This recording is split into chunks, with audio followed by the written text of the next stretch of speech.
তো আমরা তো এসছি হচ্ছে চাকলাতে লোকনাথ বাবার মন্দিরে, আমাদের পুজো দেওয়া হয়ে গেছে, মার হাতে ঢালা রয়েছে। তারপরে প্রসাদটা প্যাক করে নেব, আমরা ভোগ খাবো, তোমাদেরকে যে জিনিসটা দেখাবো বাবার মন্দিরে।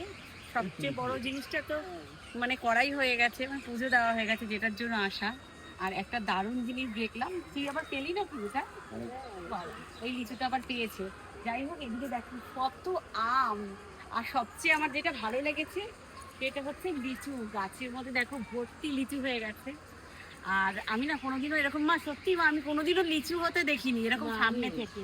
আর এই দেখো এইদিকে পুরো লিচু যে কেটে আরো হয়েছে, একদম নিচে নিচে লিচু পড়ে রয়েছে, একদম গাছ পাকা লিচু। কি ভালো লাগছে এরকম গ্রামীণ পরিবেশ না, আমার সত্যি আমার ভীষণ ভালো লাগছে। আজকে মানে মন্দিরে এসে মানে বাবার দর্শনের সাথে সাথে পুজোটা এত সুন্দর ভালো দিয়েছি, আর তার সাথে এইসব দেখে প্রাকৃতিক পরিবেশ থেকে আমার মন একদম ভরে গেছে।